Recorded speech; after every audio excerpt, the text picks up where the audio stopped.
Hey, welcome back to AMU.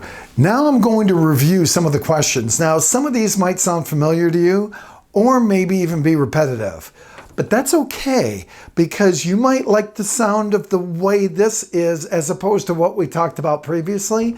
Guess who gets to pick your questions? You do. There's a lot of them out there that you can create or grab from somebody else like me. So if you need more questions, hit me up. Also, in your training manual that CBB has, a lot of these are listed. Let's go over these. Here are some of the questions.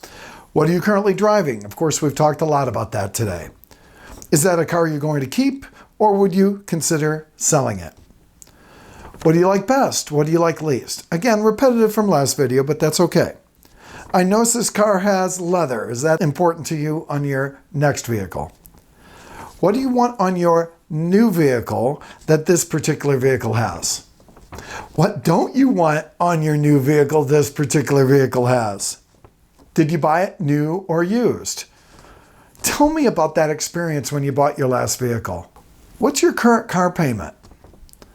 How do you get it so low? What's your current car payment? Oh, you must have put a lot down or had a free and clear trade.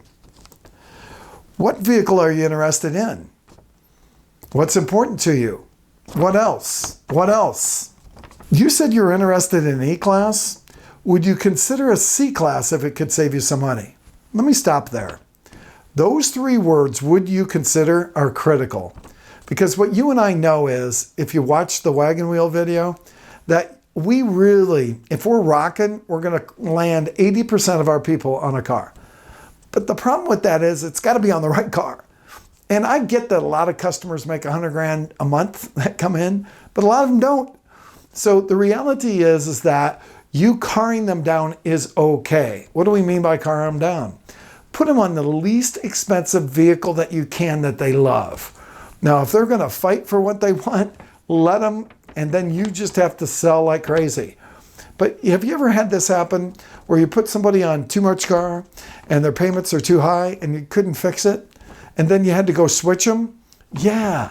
And it takes another hour to switch them.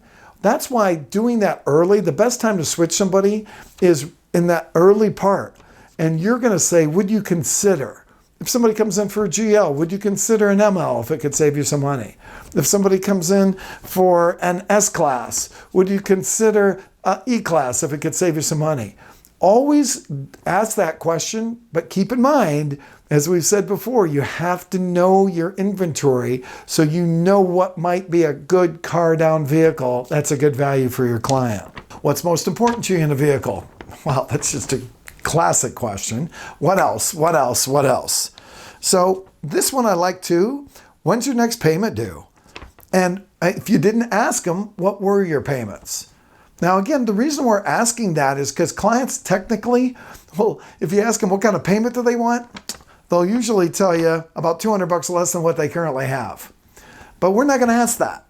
We're going to ask them what kind of payment do you have? And what happens when you ask that question is they'll give you the straight up. We'll talk a little bit more about that as we go forward. We also don't ask them how much you're going to put down. Because if you ask them that on the lot, what happens? They're probably going to mislead you or lie. There's some questions that just aren't good questions. But we have a way around that. What's your current payment? How do you get it so low? Oh, you put a lot of money down. Now you've got information. Move on. Good for you. I love this one, last one on the list. Has your car been worth the current payment? Love that question. If he says yes, it has, why? Because it was dependable, because it's a really fun car to drive. They will tell you how to sell them if you ask the right questions. Hey, write down some of your own. Hit me up if you want more. Answer those questions. We'll see you next time on Auto Mastery University.